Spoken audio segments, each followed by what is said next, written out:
worry about that. All right, so boy, I'll tell you, we have a good one for you today.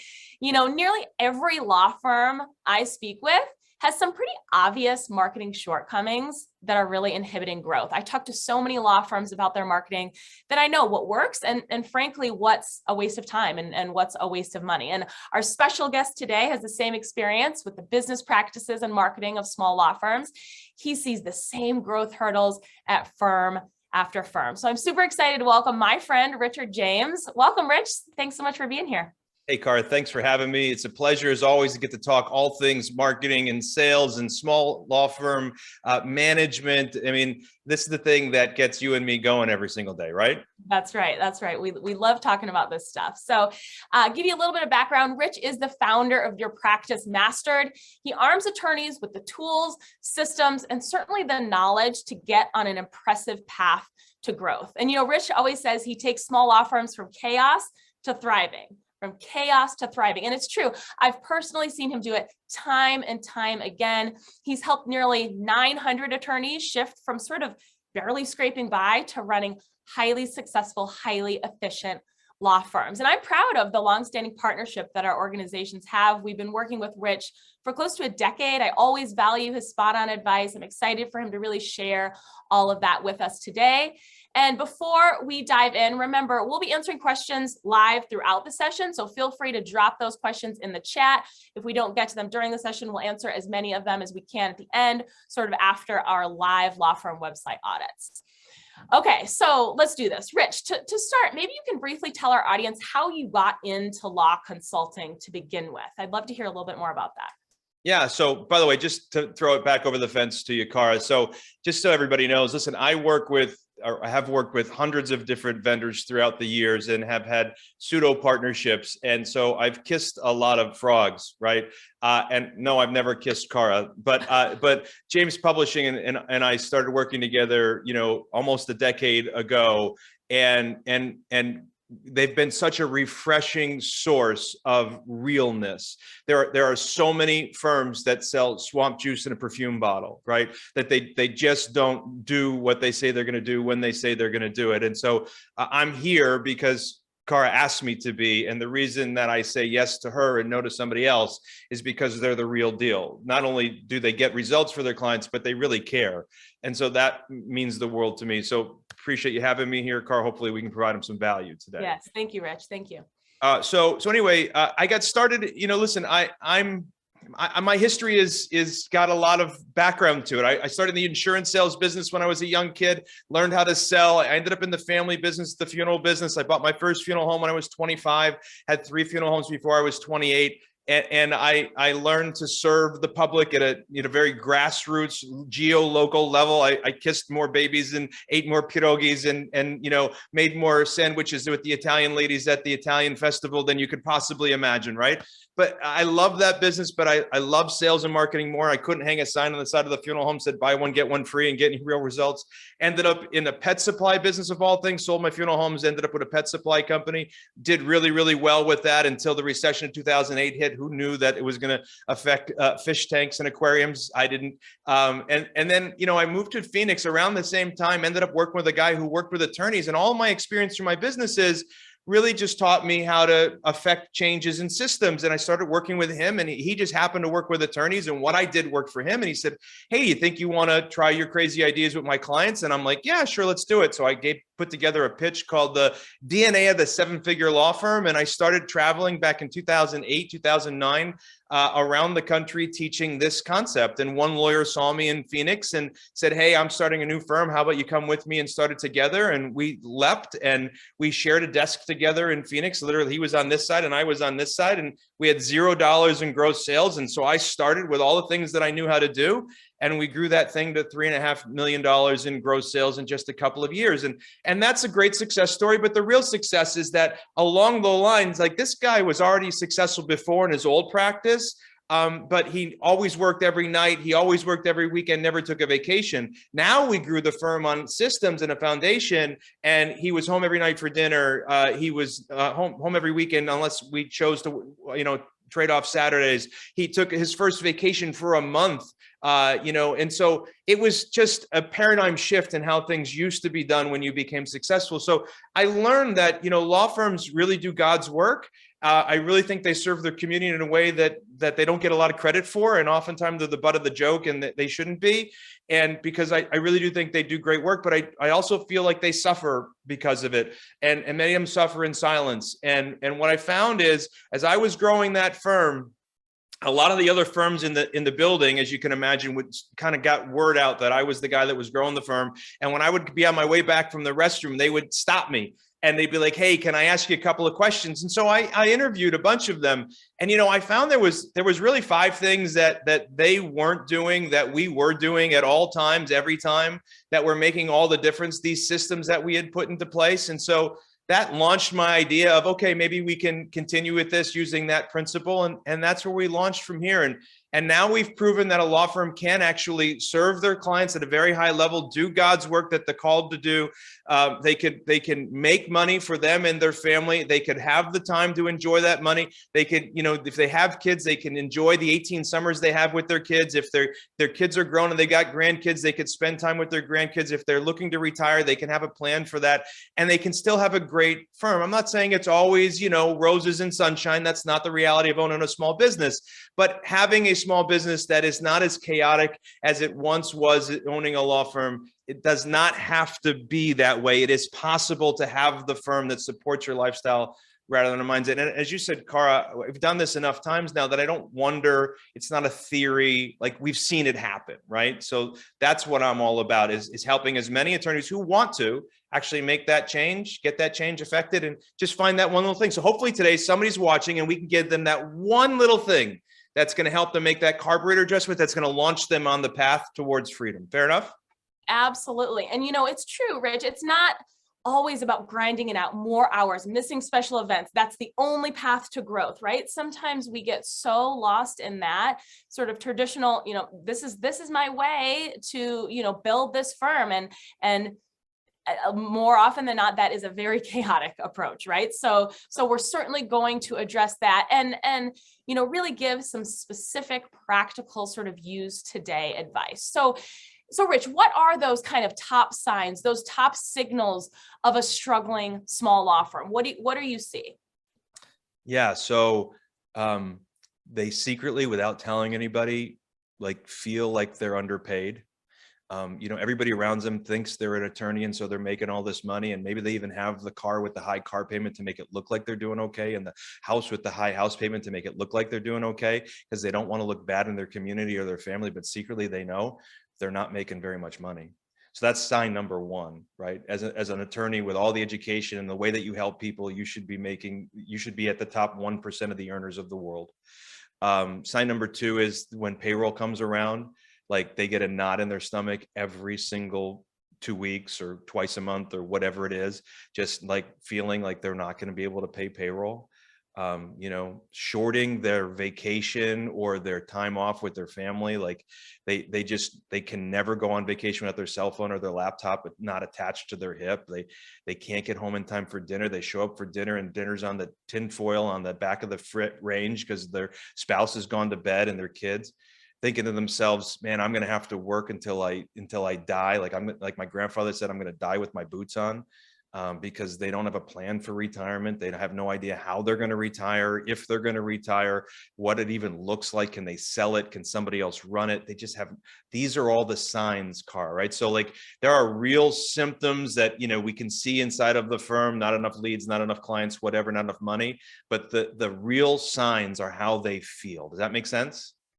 Yeah. And really, I think there will be plenty of attorneys on this call today that really resonated with, right? And sometimes you just have to sort of recognize those things, and that can be enough to, really kind of kickstart, can be a nice launch pad to let's make some changes. So, going in that same direction, Rich, when you're providing these consulting services, when you're coaching these small law firm owners, what is it specifically that you find most often is sort of impeding the attorney's progress? Is it, lack of systems? Is it poor lead follow-up? Is it something else? Is it maybe just comfort with kind of the status quo? What is it? Yes. I mean, like everything that you just said, right? So to oversimplify it and use a catchy term, system should run your law firm, people should run your systems. That's easy for me to say. It's not so easy to do, right? So that's what I say, because that's what I believe. And lawyers were not taught how to run a business. And think, if a lawyer stops and thinks about it, like, how do they become really good at the practice area that they are in? Well, first of all, they had to go to, they usually got straight A's in high school at some level. They were really smart. And maybe if they didn't get straight A's, they still knew they were smart. Then they went through and they got their college degree, and maybe law is the first thing they did, or maybe it's their second career, I don't know. But then they went to law school. And then after they got out of law school, they chose a practice area either because they're like, oh, this is the reason I'm doing this practice area. Something happened in my family or my life, or like, I'm going to choose this practice area because, well, I like Joe. Joe does this practice area. He seems like he does pretty well. Let me just judge. He said he'll teach me, so I'm just going to do what Joe teaches me to do. Okay, so now I go and I learn this practice area and I put in the hours, and somebody mentors me and somebody shows me what I'm doing right or wrong or whatever. However you learn, you go through these iterations. And if you think about everything it took to become really good at the practice area that they're at right now, and you add up all the hours and all the dollars that you invested to become there, then ask yourself a question. How many hours and dollars have you invested to become a really good small business owner? And that's it, right? That's the dichotomy. That should go, I got it. Like, you've likely not spent enough hours and dollars in education and whatnot to become a small business owner. Look at running a small business. Car, you're a small business owner. I'm a small business owner. Running a small business is hard. Running a small business that's a law firm almost feels impossible at times, because not only do you have all the things that you and I have, but then you have opposing counsel, you have the bar association, you have your clients who have real life gut-wrenching problems. Like, you've got big stuff going on in these law firms. And so the very first thing that has to happen is they have to recognize the need and the desire to want to become better business owners. So if I get there first, then it's, where do I start? Okay, great. Now we have to have a baseline. So now we have to understand, what is the baseline system that is going to teach us what's working and what's not working. And for me, it's my proprietary world where I started. It's called the lead conversion machine. It's the perfect client life cycle. It's where I say, okay, let's at least get a feel. Even if you don't think you have many leads or whatever, let's at least get a feel of how many qualified leads are coming into the firm every month. Of those qualified leads, how many of them set appointments with your firm to have a conversation about maybe retaining your firm? Of those people who set appointments, how many of them show up? Of the people who show up, how many of them actually retain the firm? Of the people who retain the firm, what is the average client value and how many of them are paying their bill in full? Of the people who hire your firm and are satisfied, how many of them are referring you new business or giving you Google reviews and all the other things we need them to do? And then what are the percentages of those conversions? Because then when you come to me and you go, well, I'm not making enough money, I can go, okay, let's look at that. And then I can say, maybe it's because you have too many expenses, but we're going to put that in the parking lot, because that's not usually the problem. It's not usually they're spending too much money. Sometimes they chase too many bright and shiny objects, but typically, and we're almost, in a non-contingency firm, almost always they're not charging enough. Almost always they're not getting paid enough. Almost always their set rate isn't enough. Almost always their higher rate isn't higher enough. And so there's just some things that can be done to affect one or two of those changes, the little hinges that swing the big doors, to make an immediate impact. We're talking 5, 10, 15, 20% impact to the top line gross number that usually floats right to the bottom line for them. So that's where we start. Like, what is the foundation in place? Now, here's the problem, and this is the big warning, Carl, that attorneys are really intelligent people. And what I just laid out almost seems rudimentary. Like, it's really like, yeah, okay, I get that. Like, it's not that complicated. But I think that some small law firm owners think it's so rudimentary, they overlook it. And it's that fundamental that needs to be in place. The most successful law firm owner, look, right now we are in a time. I don't know how many bankruptcy attorneys are around here. It doesn't really matter. But if you're in law, you probably get it that bankruptcy has been hit pretty hard in the last 2 years.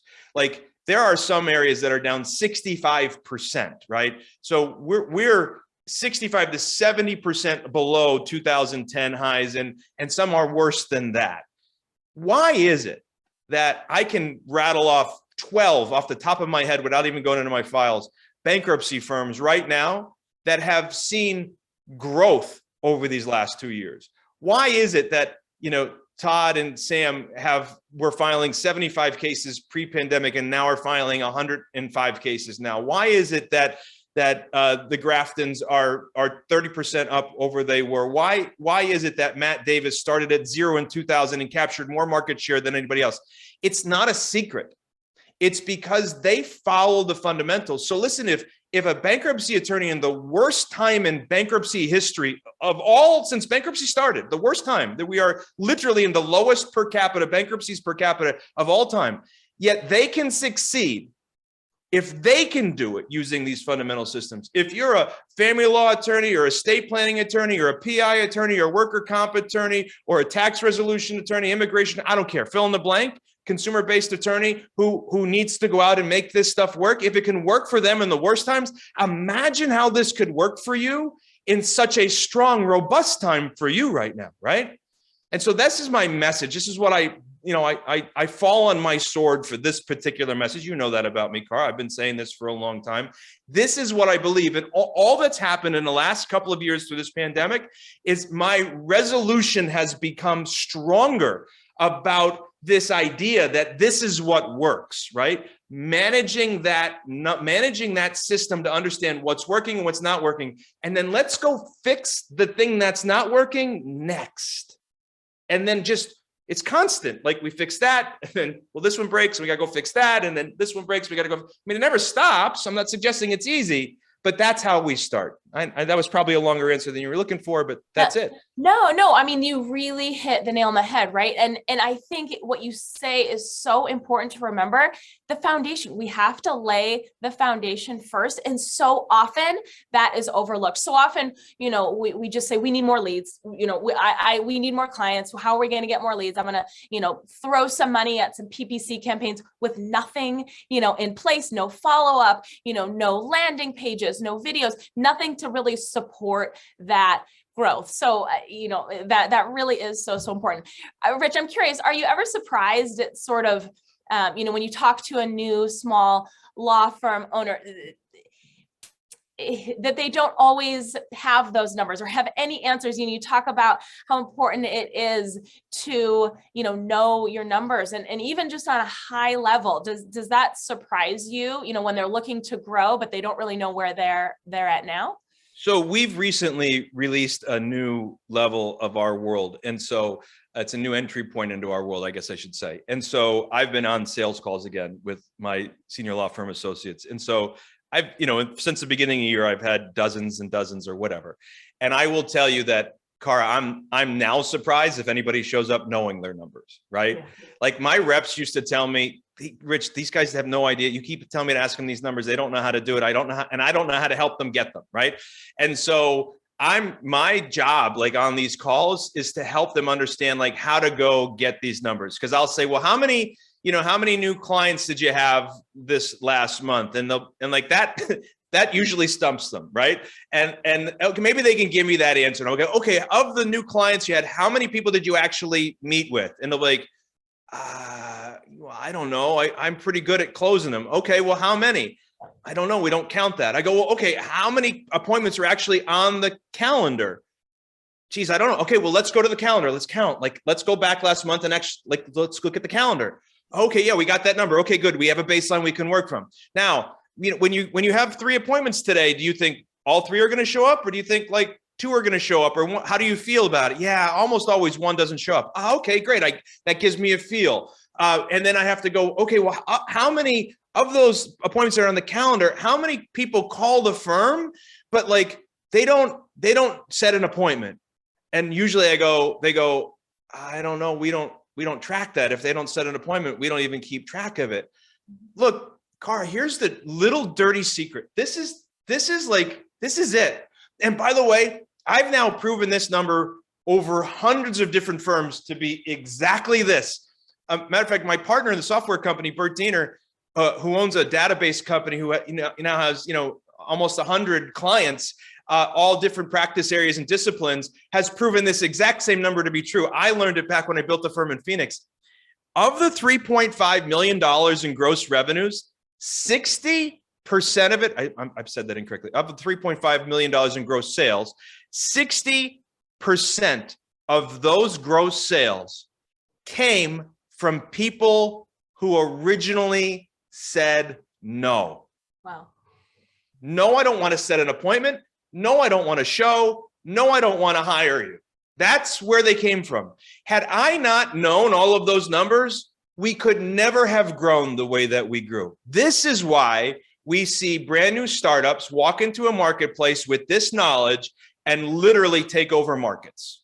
So if a brand new startup could do it with no history in the marketplace whatsoever, imagine what I'm speaking to you who's watching this, you could do with your reputation in your community if you took these ideas and you used them, right? They're not rocket science. So I don't know if that answered your question, but yeah, I'm surprised if they have their numbers. And by the way, that's not a criticism. It's not like they don't have these numbers because they're not intelligent enough to have them. It comes back to the original problem. They were never taught these numbers were important for them to have. Right. It's not their fault. I mean, it's not their fault. It's all our own fault. We look in the mirror every morning. It's all our own fault, right? We got to take the only person that you can blame is the person looking back at you. I get that. But like they were never taught this, and they weren't even taught that they were supposed to know this. And if they were taught they were supposed to know this, I got to be honest with you, they're probably not on this call because they're so darn busy with managing the growth that they've got, right? Yeah. So, okay, you talk about this critical 60%, right? So where is the opportunity there, Rich? So you're talking about anyone who's inquired and they just didn't sign up right away, right? So, where's the opportunity? Let's get specific on that. What would you suggest? Yeah. So step one, make a rule. Step one, make a rule. Make a rule in your office. We call them rules of engagement. Make a rule of engagement that says from this point forward, anybody who calls the firm, we are going to track who they are. I don't care if they're the Domino delivery guy. We're going to harvest every single piece of information about every single phone call every single time. Now, obviously, if they're an existing client, if they're opposing counsel, if they're the courts, whatever, we transfer them to the right place. I'm talking about intake, right? So whenever a lead comes in, whether they're qualified or not, we are going to harvest every single piece of information about every single lead every single time. If you do that, now we have a baseline. Use a simple Google Sheet. If you have a CRM, great. If you don't have a CRM and all you have is pen and paper, use pen and paper. I don't care. Just start. And then once we do that, then we say, okay, where's the opportunity now? Grassroots, like tactic that works over and over again. The number one most underutilized tool of a small law firm is the telephone. So both on inbound and outbound. So inbound, rather than have battle axe Bertha answer the phone, and she's like, law firm, because you're bugging her, right? Because she's trying to get this work done. And somebody's picking up the phone and calling her. And Susie was supposed to get it, but Susie was in the bathroom. So it rolled over to Rosie. Rosie answers the firm, law firm. It sounds like she's just smoked her third pack of Marlboros on the day, right? She's not very pleasant. Nobody really wants to deal with her, but that's all you got. You got it. That's the one you're going to get. And then, of course, the person doesn't sets and doesn't show because there was no relationship built. Instead of that happening, let's find the one person in your firm who loves answering the phone. And if we don't have anybody, let's hire somebody who loves answering the phone and is willing to follow a script and a structure and let them do that. Just getting a pleasant person who's always, always, always going to answer the phone. That's step one. Step two, outbound phone calls. Look, you can make text messages and you can make emails, but there's like an open rate to all of this, right? The number one way, without a doubt, to convert all of the stages in the perfect client lifecycle is using the phone. Just having somebody pick up the phone. Here's an exercise. You've never done this before. Here's what I suggest you do. Go back the last 2 years. I know 2 years is a long time. Go back the last 12 months. Look at everybody who came into your firm and filled out an intake sheet, or however you track who had you an appointment with, or go to your calendar. And then look up everybody who didn't hire the firm, retain the firm. Anybody who didn't retain the firm for the last year, have somebody who's really good at the phone, pick up the phone and call those people. And call them till they connect with them, right? So you follow up until they buy, die, or unsubscribe. Here's what's going to happen. with just the simplest of scripts. You're going to schedule some appointments for people who are going to come back and they're going to retain your firm. That's going to blow your mind. Here's the second thing that's going to happen. You're going to find an awful lot of people who went and hired another firm, and it wasn't because they had anything against you. They just forgot about you. And that's going to break your heart. And so just pick up the phone and start calling people who didn't retain the firm in the last year. That's a great practical place to start. And if you do that and you start seeing business come in, maybe that'll get you addicted to this idea of we should have phone calls going on to unconverted leads at all times forever. And if you do that, just focus on your phones, it will fix like Howard Snader, very first thing I had him do, all of his calls, and a lot of attorneys are like this, Cara. So all of his calls, he's a criminal defense attorney out of Phoenix when I first met him, doing, whatever, a couple $100,000 a year. And all of his calls went to his cell phone. Like when he was out of the office, they forwarded his cell phone. So he was in court all day. And then when he was driving home, he would start, like he'd go into the phone and he'd start playing back the recordings if he didn't run out of recording space on his cell phone. And he would play back the recordings. And if not, he would go to his caller ID and he would just start dialing people back. And he would try to schedule appointments for like the next couple of days when he knew he had openings from memory on his drive back and when he got home, until finally he passed out from exhaustion. And so he would do this every day, every week. And let's say he would schedule himself, 7 appointments a week doing it this way. I convinced him to just get somebody to manage his phone for him, just inbound and outbound phone calls. And he went from 7 to almost 20 appointments a week. And he didn't have to deal with it anymore. So all the stress came off his shoulders of having to deal with it. He never had a cell phone that was maxed out on his voicemail again. He didn't have to worry about doing anything but meeting with clients and going to court. And somebody else dealt with all the phone calls, and the business went like this. That's a small and solo proprietor that just added somebody to manage the phones in. Matter of fact, that was long before, when Howard did that, I couldn't get Howard to give me every one of his numbers, like leads, sets, shows, hires. He didn't have that system fully in place. He has it now. But in the very beginning, I'm like, okay, I get it. You don't have all these numbers. Just start with the phones. Who's answering your phones and who's making outbound phone calls? If we fix that, all sorts of new business will come in. That's pretty great. I love that. That's awesome. We internally recently did kind of an informal experiment where some of our team, we hit up about 100 law firm websites and completed the inquiry forms, just the straight up, contact forms on their site. We got 2 calls out of 100. And this is us saying, yes, we want to hire you. Call me now. We got 2. And 2 is a lot lower than I expected. That's yeah. So, and I think you have to have some sort of process, some sort of system in place for, this calling too. You can't just call once and you hit voicemail and then that's it.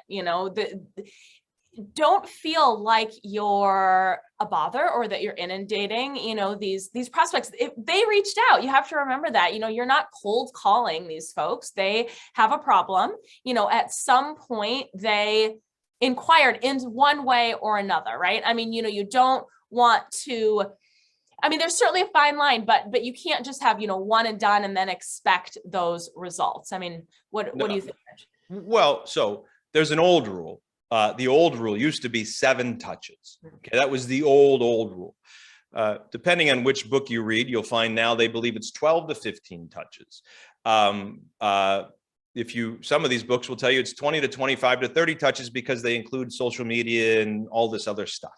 But generally speaking, a phone call, I want to build out a 12 touch program, right? So I have to say to myself, I'm going to call them 12 times. If I don't get them, or the answer is no, I'm going to try to continually have 12 conversations with them. And this is the buy, die, or unsubscribe. Now, that brings up a couple of interesting feelings for small business owners who happen to be attorneys. Those feelings usually are one of 2. 1, oh my God, I don't want to be a call center. Don't want to annoy them. Don't want to get that reputation. Or 2, who in the heck in my world is going to do that? I don't have anybody to do that, right? And I get it.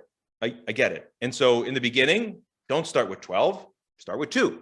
Like let's start by setting a cadence. So in call center lingo, this is called a cadence. And so outbound calls need to have a cadence. So when a phone call comes in today, or when a lead comes in today, whether they came in from email or they came in from chat or they came in from the phone or whatever, and they don't set an appointment, how will you call them back? What will the cadence be like? Will you call them back once today? Will you call them back twice today? Will you call them back 3 times today? Will you call them back once or twice the next day? And how about the next day? And how about the next day? And so you build out what's called your call cadence over the period of, say, 30 days. And so you create these rules and you say, let's say we're going to call them back, twice the first day. If we don't get them, we're going to call them back once every day thereafter if we don't get them for the next 7 days. And then we're going to call them every other day for the following, 20 days. Well, if you run the math, that's like 17 touches in 30 days, right? And so that sounds pretty aggressive, but let's come back to the reason why we're doing this. So I start every attorney in this premise. If we think we're calling them too much, so I ask, okay, do we sincerely believe this person, from the best of our knowledge, has a problem that we can help them with? Generally speaking, we think the answer to that is yes. Okay.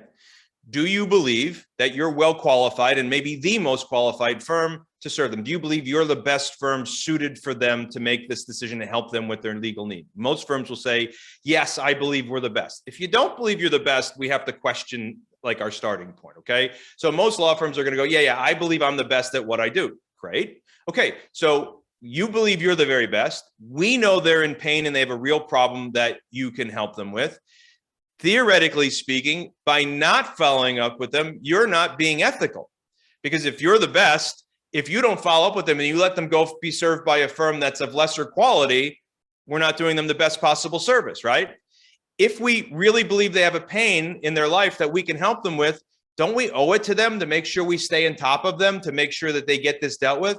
Look, the reality is most clients who are calling you are sticking their head in the sand, trying to avoid the problem, wishing it would go away, would rather not meet with you, would rather not deal with this. They just hope it doesn't. And maybe in some cases, they're not really responsible with managing their own affairs. They're not really responsible with being organized or structured. It's kind of what got them in that problem to begin with, whatever. So we could put it off on them if we want. And we could say, well, it's all their fault. But they're calling you. You're the professional service advisor. You're the one who's supposed to have all the right advice. You're the one that's supposed to be the professional in following up with them. You owe it to them to pick up the phone and call them as often as you possibly could so that you can convince them that you're the right firm to help them and they get the highest quality of help they can have.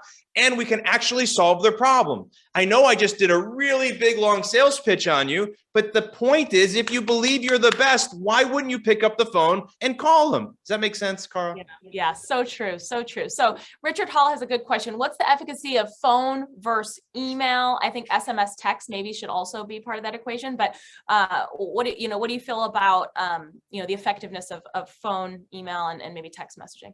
Yeah, so email open rates average, depending, somewhere between 13 and 20%. Some of you can have open rates that are higher for really good lists, but so that means 1 out of 5 emails are actually going to get opened, and of them that get opened, not all of them get read. So your connection rate for emails is really, really small. Text messages have a really high open rate, and so if you can start text dialogue and you can perfect that, that's great. But automated doesn't work. So if you're going to actually use text as a tool, it's just basically a phone person using an app on the computer who's texting back and forth, whose sole goal is to get them into scheduling an appointment. I called, I'm going to tell some inside secrets about me. I called for my pedicure, right? So yes, I love pedicures. Judge me if you want. So I called the place and I got on hold. And as soon as they put me in through my message, they're like, if you want to, schedule an appointment, you can either press 2, or since you're calling from a mobile phone, we've sent you a link to go ahead and schedule your appointment right now. I was blown away. I'm like, oh my gosh, I've never seen that technology. So to answer your question, it's like both, right? So if you have the ability to use text integrated into this, I think it's a very, very powerful tool. But some people get really hung up on, well, how do I use text? What software should I use to use text? Should I use just like a regular phone that's sitting around the office? All of those are really good questions, and you might someday find the answer to them. But right now, let's just pick up the phone and start calling. right? So I don't have a problem with email, but the problem is people get stuck on what email will I send? What's the copy going to be? How is it going to be sent? What software am I going to be sent to use it? The same thing with text messages. A phone is like lowest barrier of entry. Like I built one of my companies by going out to Walmart, buying Walmart telephones with filing cabinets, student desks, and I had 4 reps in a 10 by 12 room, and they were doing $1.5 million in business, all calling on Walmart telephones. It doesn't have to be that sophisticated. I'd like it to be more sophisticated, but all we need is somebody picking up the phone and dialing. Nice, nice. Absolutely. So something I want to ask you about, Rich, before we kind of move on to some of these website audits. I know you prioritize it. You really prioritize kind of these accountabilities, mastermind groups among your law firm members, right? What are the benefits of kind of regularly meeting with a small group of like-minded attorneys? You know, how can it really help to grow your firm? I feel like this is something that is sometimes lost on the attorneys I talk to. I think so. And I think it's because you can see more of it, right? So when I started in 2008, it was me, and maybe 2 other guys in this industry that were really, maybe 2 other guys and 1 gal in this industry who were really, coaching attorneys or consulting with attorneys in a major way. Now you go to Facebook and there's hundreds of them, right? Some of them give really bad advice, by the way, warning.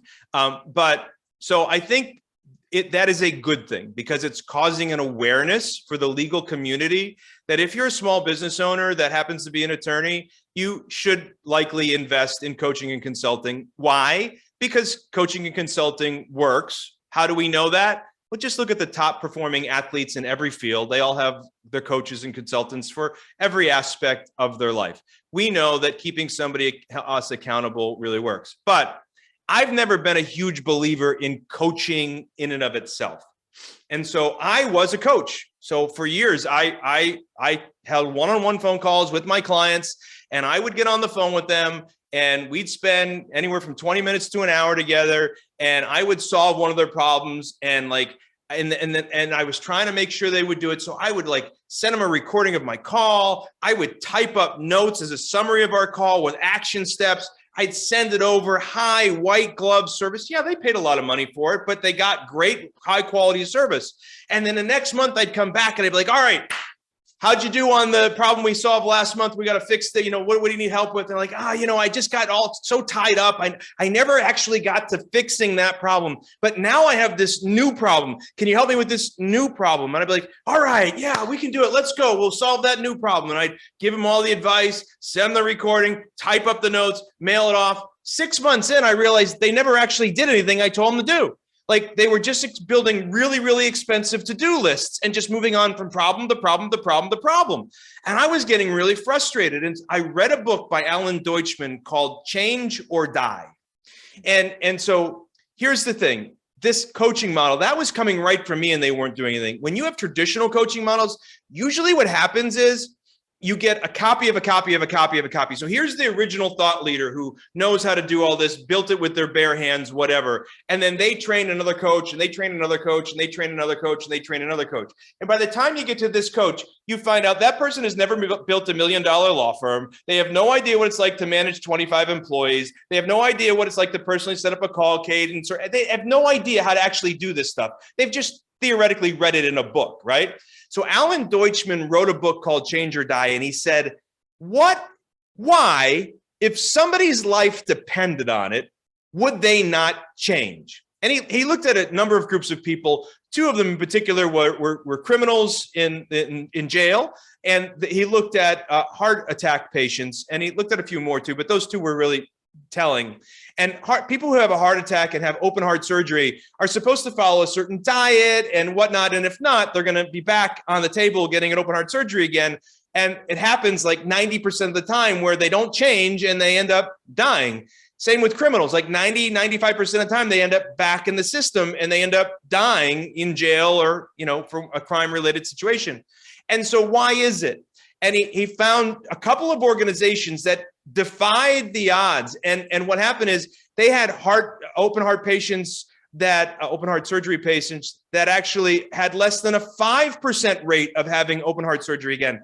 and they found organizations that worked with criminals who had less than a 5% rate of going back into the criminal system again. And what was the difference? And he found three things. He said, you need, first and foremost, you need a leader who you believe has done what you want to do. So somebody who does what they say they're going to do when they say they're going to do it, who teaches you to do what they do and does what they teach you to do. It's so important to get the information from the source, not a copy of a copy. Two, you need regular doses of activity. So in other words, you have to do something every single day, just 10 minutes, 5 minutes, doesn't matter, something every single day. You need to do something to move towards your goal. And three, you need a peer group. You need, and what you said was a mastermind group. You need a peer group of other peers just like you who are trying to achieve the same thing. And so that's what happened to me, Cara. I was passionate about helping attorneys, and I thought I was going to do it. You know, I'm going to carry a small number of attorneys at any one time, 10 to 12 attorneys, charge them a boatload of money, but I'm going to give them great results if they just do what I tell them to do. And I tried that for a couple of years. And while I had a few that had great results, a vast majority of them just got really expensive to-do lists. I launched into Partners Club and developed this exact same system that Deutschman laid out. I became the leader who does what I tell them to do and tells them to do what I do. I gave them regular doses of activity every single day. It's something to do just for short periods of time. And I gave them access to their peers in these weekly meetings and quarterly meetings that we have, where they actually can work with their peers to figure out what's going on and help hold each other accountable. And that's when it took off. See, when I was giving everybody the advice, the advice I'm giving you today or saying today is no different than the advice I gave in 2008. I said the same words in 2008.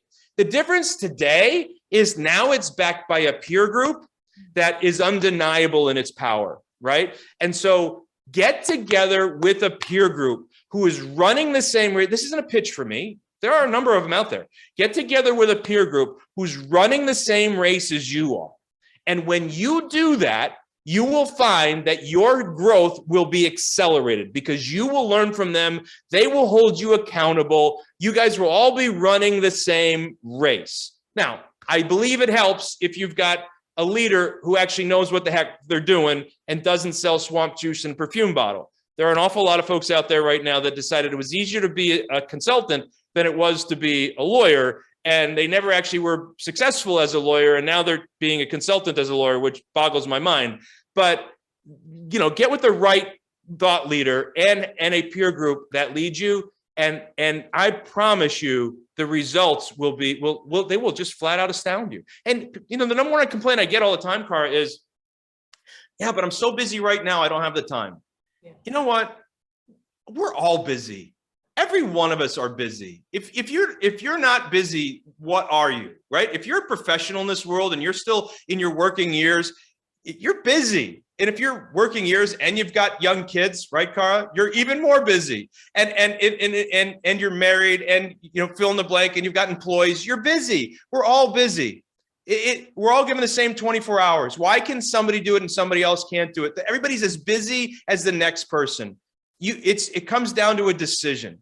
You've got to decide this is important. And usually, I hate to say it, and this is the reality. I've tried to force people into this. It doesn't work.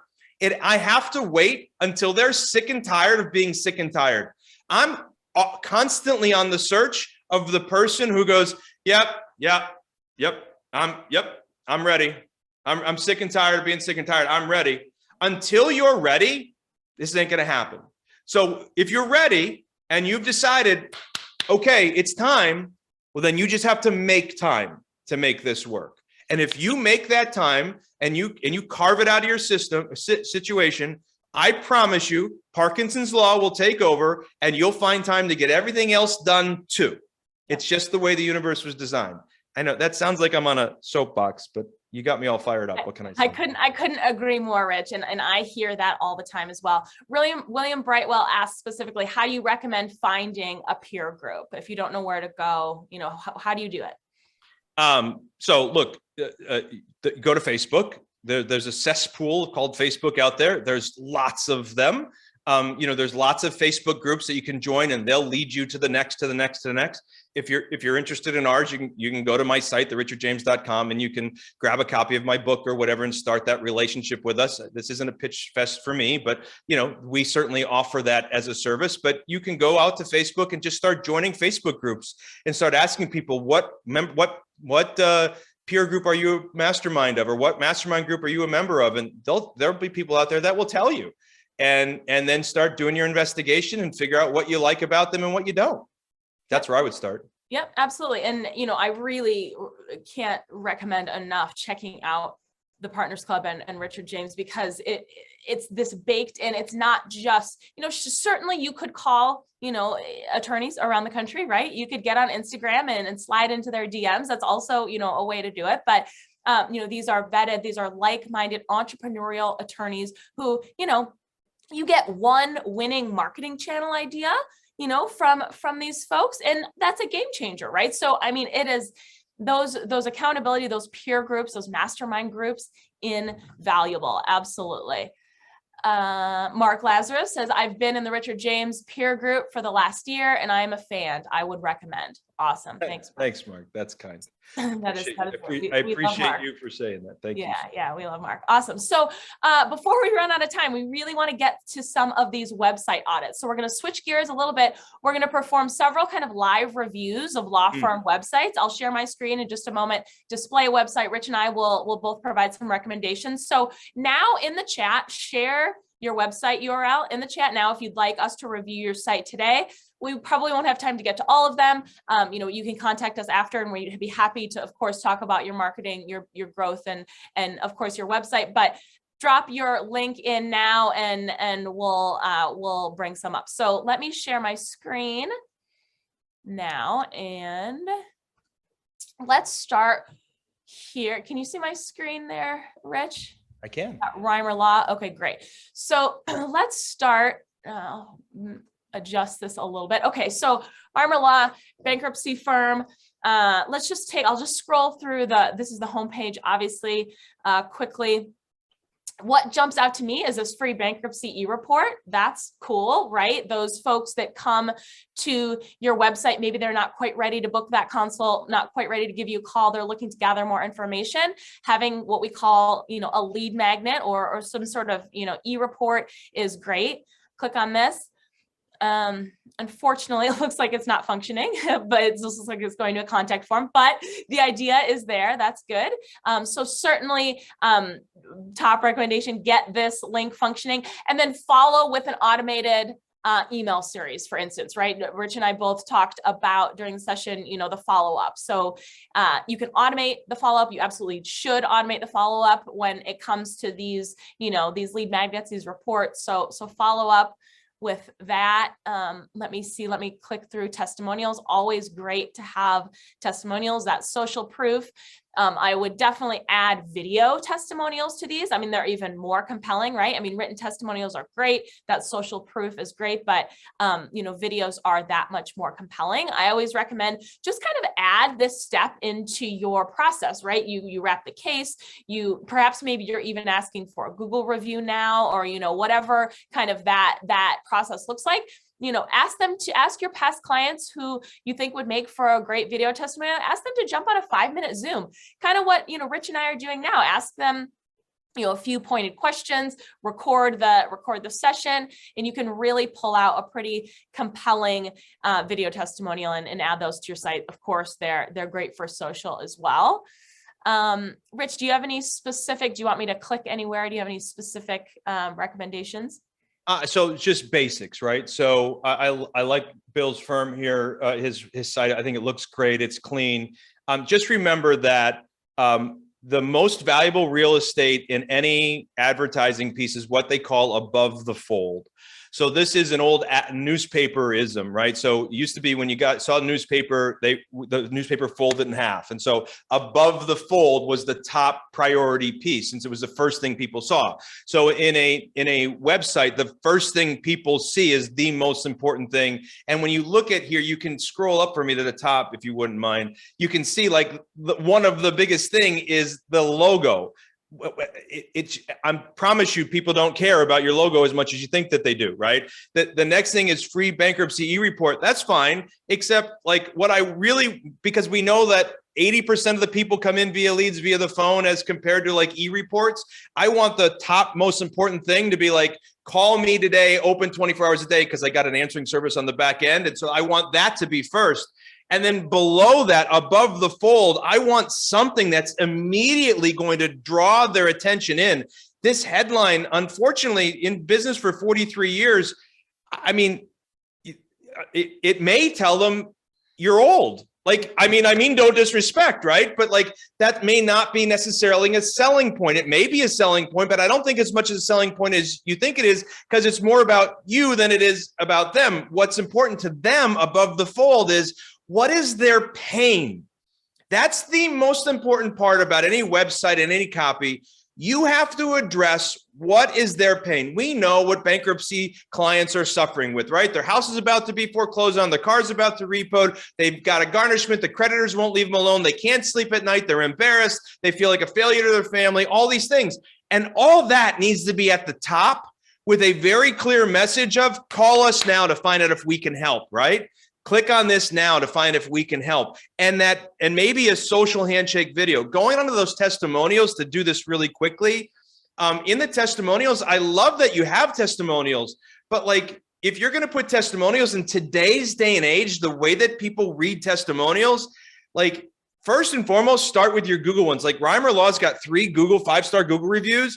Start there. Bring that exact image over right to this page so it looks like a Google review. People will feel comfortable with it. Then make sure we add pictures to the reviews. And if we can, first name and last name and city and state. People say, oh, people won't give us that information. That's not true. It's the only reason you're not getting that information from your satisfied clients is you're not asking for it. I had people that when we built the law firm in Phoenix, we had people give us video testimonials. We had people give us their full name, their right to use their picture, the whole 9 yards. They were happy as clams to do it. Why? Because I asked them when they were happiest.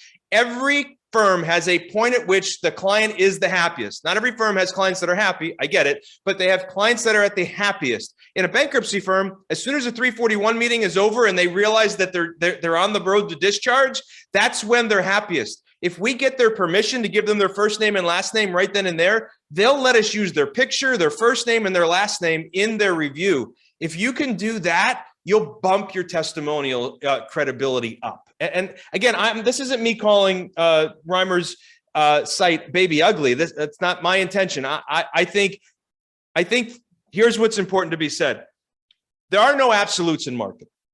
There are no absolutes. That's not like, oh, I guarantee you this is going to work. This worked for Matt. This is going to work for Susie. You know, there's no way for me to say that. There is no such thing as absolutes. There are, however, fundamentals. And so whenever we're looking at these sites, all we're looking for is, what are the fundamentals, right?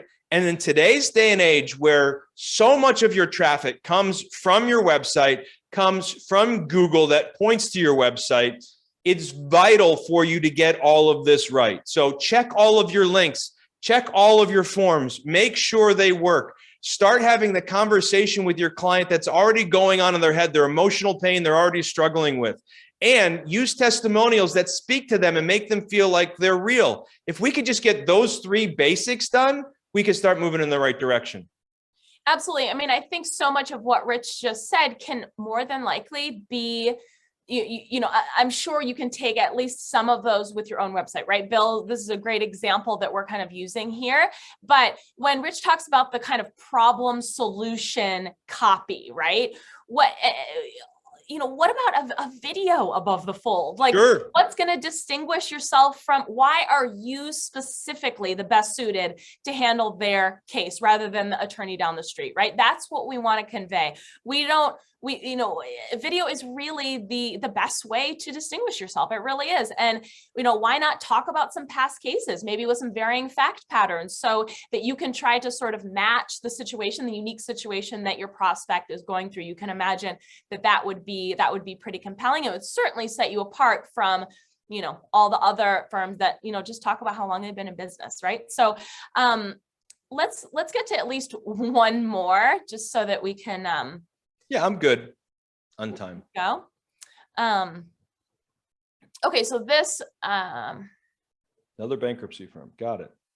okay, yeah, I was waiting for this to pop up. So fresh-start.law. This is the first thing. I didn't do anything. This just was on an kind of automated slight time delay. Click here to get a free case evaluation. You can either click here or X out. What if I don't know if I need a case evaluation? But let's click here and see. And it takes them to a booking page. Okay, so and that is one thing I do want to mention, having a self-set booking page, when used properly, that is a super helpful tool, especially if you're kind of protecting that page, meaning, there should be some screening that takes place before you're presenting this booking page, right? You will certainly save yourself time or your intake person's time. Ask just a few high-level qualifying questions that will help to screen out, those cases that you really can't help, or you're just not interested in taking, and really, kind of hone in on what you're looking for. A lot of times I'll talk to attorneys that say, lead flow is great, but oh my gosh, I'm sifting through these low quality leads. And a lot of times just putting some basic filters. Again, ask how immediate is your legal need? Are they just sort of browsing, or do they need help? Do they need assistance now? Depending on your area of practice, you can kind of ask some questions on kind of the degree or the severity of the issue or the case. And then again, throw a video up there before your booking page to, do some deselling, to provide even some exclusivity, right? That, this is who I help. This is why I can help you. Here are some cases that, I've handled in the past. And then you provide kind of your booking page. But, okay, so here is the homepage. Rich, I'll let you talk on this briefly too. Here's what I would say overall. I think the site is attractive. I like the colors. I think that you could tell they put their personality in here. They've got third-party reviews. I would just say, can you scroll down the bottom for me? Yep. The first place I go is who's managing the site. So do they have a professional company managing the site? Yeah. So it doesn't appear that there's a professional company managing the site, right? And so here's what I would say. What I hear all the time is, man, those website providers are so expensive. And some of them are ridiculously unnecessarily expensive. If you were a PI attorney in Los Angeles, I would tell you have no choice but to spend $10,000 a month on your website, or you'd never be able to compete because everything is just so jammed up. But a bankruptcy attorney in Florida, in a city in Florida, right? Altamonte Springs, Florida. My guess is that it wouldn't take much for you to start ranking really, really well.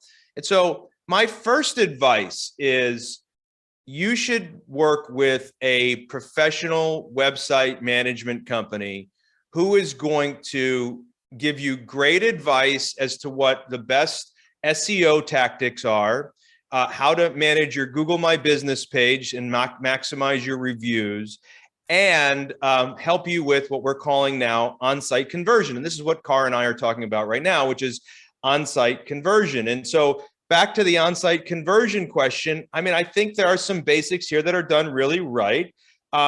If you go back to the home screen, I think the first thing on the home screen again was, so this is about you. Fresh Start Law. It's about your name, about what you do. It's about, so talk to an actual attorney. Don't become a number. Your case matters to us. Learn about payment options. We specialize in senior cases. Check out our reviews. Again, you. Start talking about them. What are they going through? If we can make that paradigm shift, I think that will help. And I think Cara's advice is spot on. A video. Now, you might hate yourself on video or on camera or your voice, and I get it, but today's day and age doesn't have to be perfect. People just want it to be real, right? And if you could just talk to them from the heart about, what's going on in their life and how they feel and what hell they're experiencing and how you're going to help to see if you can help, you're going to check it out to see if they qualify for you to help them get out of that hell towards the heaven they want. I mean, that would just go so far. But at the end of the day, here's what we know is true. Even if you have a perfect website, even if it looks great and it follows all of the fundamentals, if nobody finds it, it's like having a beautiful billboard in the middle of a cornfield in Iowa.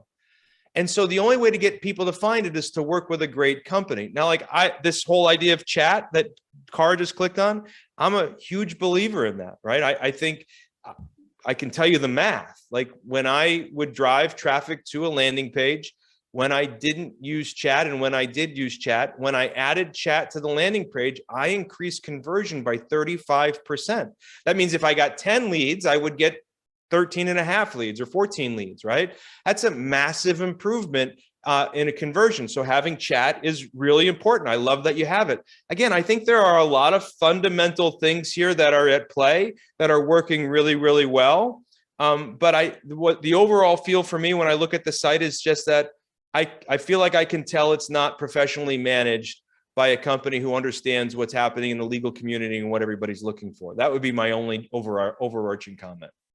Yeah. And, reach out to myself or to Rich if you're looking for a vendor who can help you. I mean, neither of us build websites, right? But we certainly work with trusted partners, because there's a lot of, not so great agencies and developers out there. So reach out, and depending on your budget, we would have some different recommendations. So let us know, and we can certainly kind of point you in the right direction, because I think that is really good advice that Rich shares.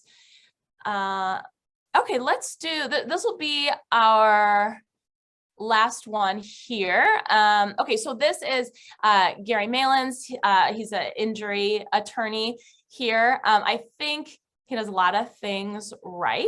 I love that there's a video here. You had shared that video with me and I watched it. It's a minute and a half, so we probably can't watch it. But if you watch the video, if Gary would take the language he uses in his video and make sure it showed up above the fold, I think he would see a lot of forward progression, because he's really, really good on his messages from the heart, right? And it speaks to what their challenges are. Like he talks in his video about how he'll come to them. Well, that's what we call a unique competitive advantage, right? So could he take this somehow? Because I don't see above the fold where it says, we'll come to you, right?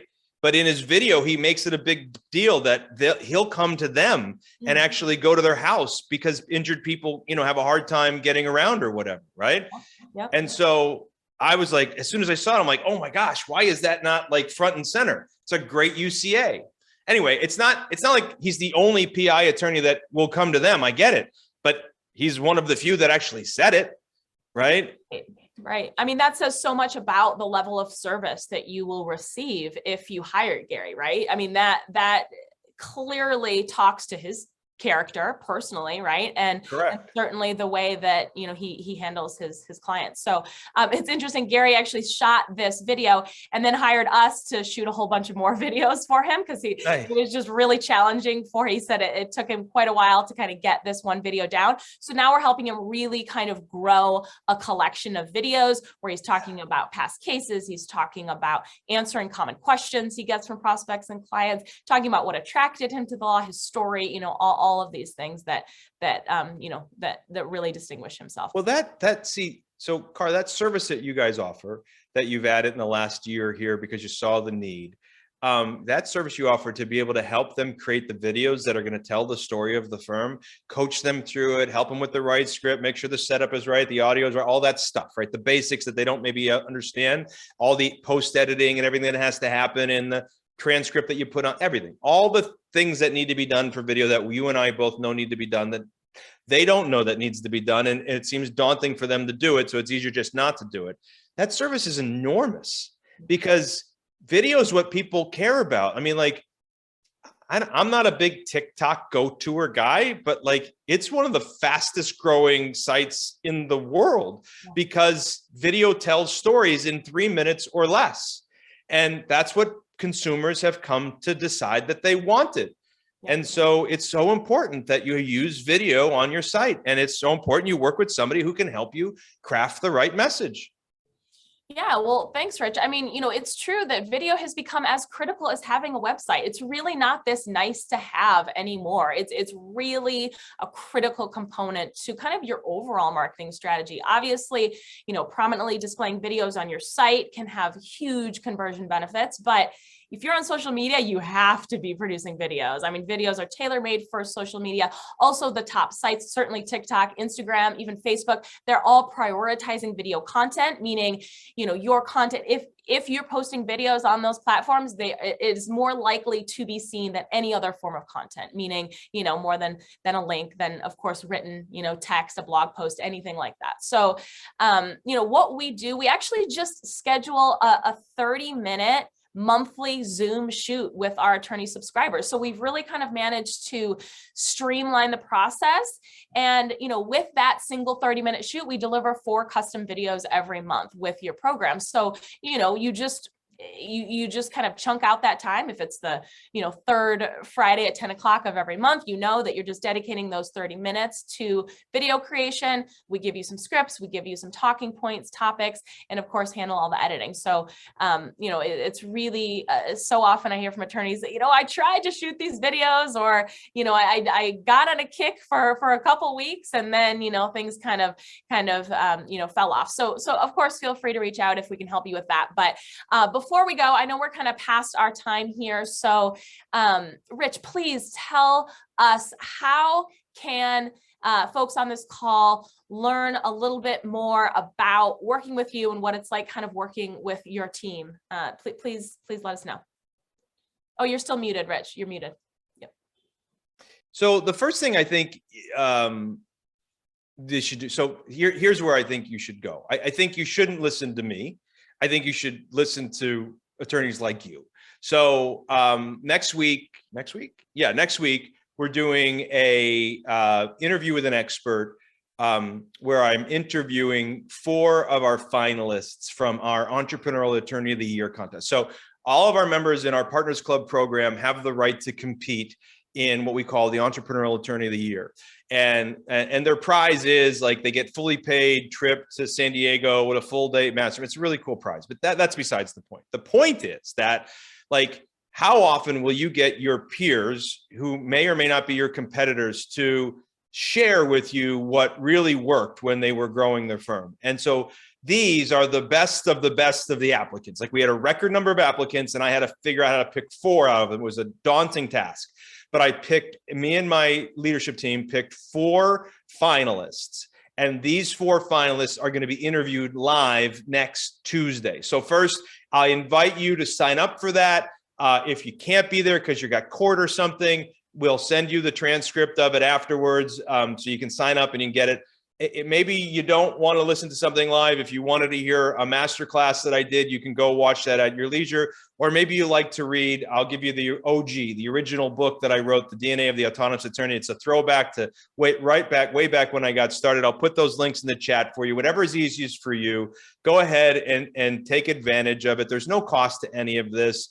Like I said, for us, I'm waiting for that firm to show up that goes, yep, I'm ready. I'm ready. And if you're ready and you think we're a good fit and you like this bald guy that talks too loud and too fast and has all these crazy ideas, then happy to have a conversation with you. If not, no hard feelings, but I'd love to give you one piece of insight along the way. And I'd love for you to hear from your peers. So I'll put it in the. Oh, you muted yourself again there. Yeah, if you throw it in the chat, that would be great. And we'll also include this link in the replay email that you'll all receive later today. So you'll get these links. Oh, great. Yep. Okay. So it's in the chat now. Awesome. Okay. Well, I think that should just about do it. I know we went a little over our time. Thanks for sticking with us, Rich. Thank you. As always, your advice was spot on and super helpful. Everyone, please tune in to our next session happening very soon. Thanks, Rich. Hey, Car, appreciate you having patience with me and my crazy, high-pitched, fast-talking self. As always, it's a pleasure to work with you. I love your passion for what you do. I love the service you offer to your folks. Thanks for having me on. Thanks, Rich. Thanks, everyone. Have a good day. Bye-bye.